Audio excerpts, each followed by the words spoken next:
En pays ami, cette marque infinie de courtoisie et de cordialité confirme l'excellence des relations profondes entre nos deux peuples.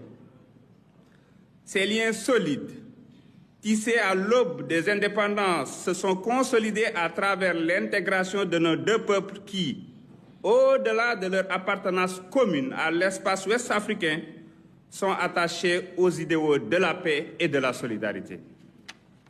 Aujourd'hui, plus que jamais, nous, autorités sénégalaises, demeurons résolument engagés à maintenir cet élan de coopération et consolider les relations d'amitié et fraternelle entre nos deux peuples.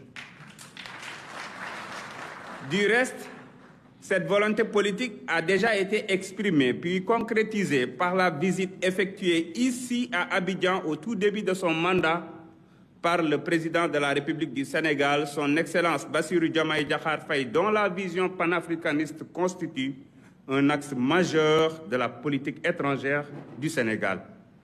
Ceci étant, permettez-moi, Monsieur le Président, d'ouvrir une parenthèse à cet instant de mon discours pour rappeler que la dernière session de la commission mixte s'était tenue les 11 et 12 mars 2014, session au cours de laquelle 16 accords majeurs ont été conclus.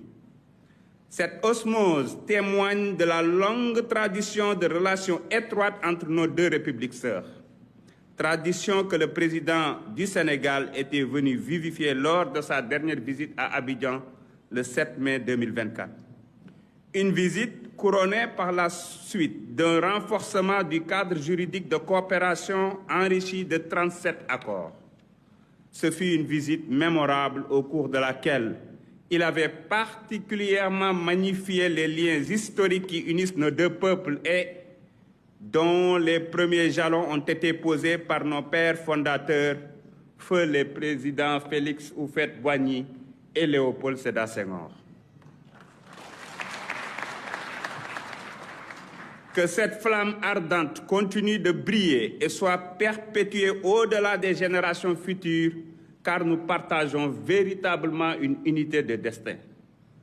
Dans cet esprit, nous, présidents de Parlement, devons œuvrer à renforcer la coordination, l'harmonisation législative et l'efficacité de nos actions afin de bâtir une CEDEAO véritablement tournée vers les peuples et répondant pleinement à leurs aspirations.